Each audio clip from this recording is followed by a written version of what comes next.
जय जगन्नाथ। एठारे उपस्थित थिबा समस्त दर्शक एवं श्रोता माननकु एई छोट कलाकार सुभाष दास प्रणाम।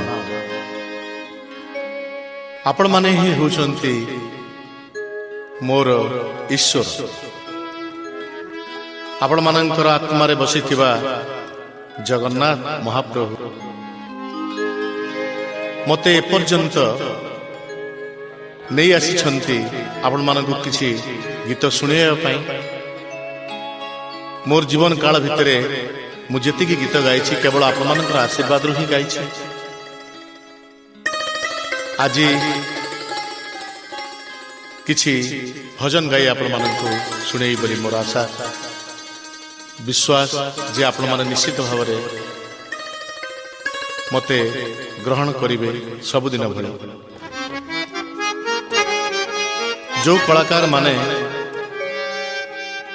मो सांगरे संगत करुछंती से माने निज निज क्षेत्र रे ओडिसा रे प्रतिष्ठित, तथापि से माननकु परिचय करिबा होछि मोर कर्तव्य।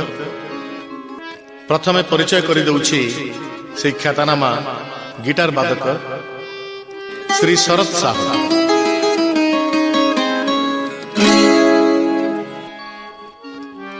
परे परे ओडिशार प्रतिष्ठित मंजीरा वादक श्री बाबुली बाबू।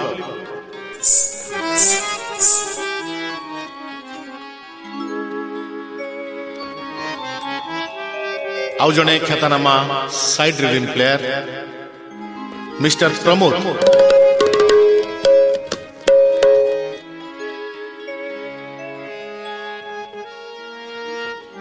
ओडिशार प्रतिष्ठित कलाकार तबला रे जी सारा ओडिशा कहीं ईस्टर्न जोन रे मध्य तांकर नाम अछि। एकाधार रे संगीत निर्देशक, तबला कंपोजर एवं तबला वादक श्री राधाकांत नंद।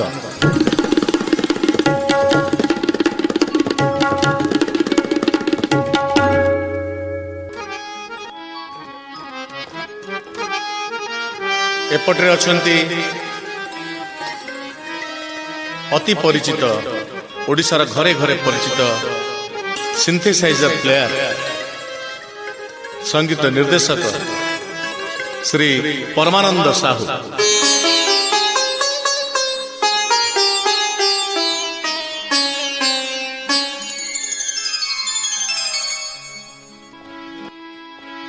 बंसी गोटे एमिति जंत्र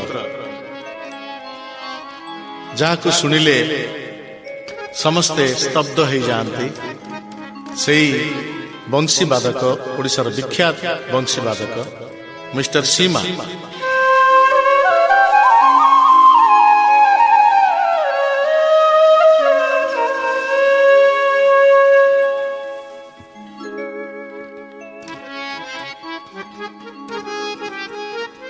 संगीत निर्देशना क्षेत्र रे हो किंबा अरेंजमेंट क्षेत्र रे हो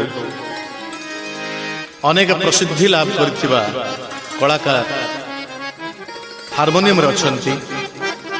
से होचंती श्री प्रफुल्ल बेहेरा।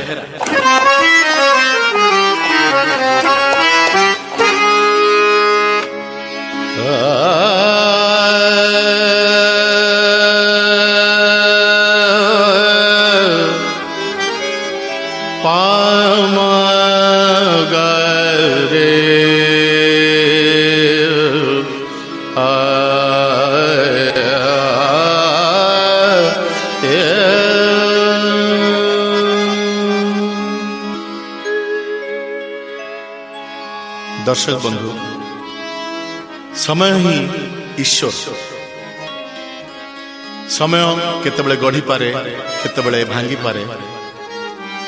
से होची नियति, से होचंती भगवान। समयर दास आमे समस्ते होचंती समयर दास।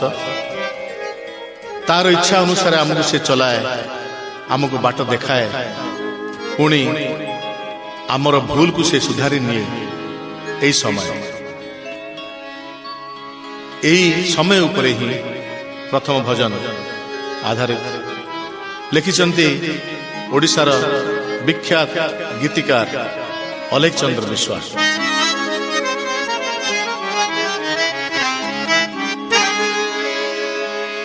एमिति एक समय आसे, एमिति एक समय आसे, एमिति एक समय आसे, एमिति एक समय आसे। आपे आपे तुम पादे, आपे आपे तुम पादे मथा नई जाए, एमिति एक समय आसे, एमिति एक समय आसे।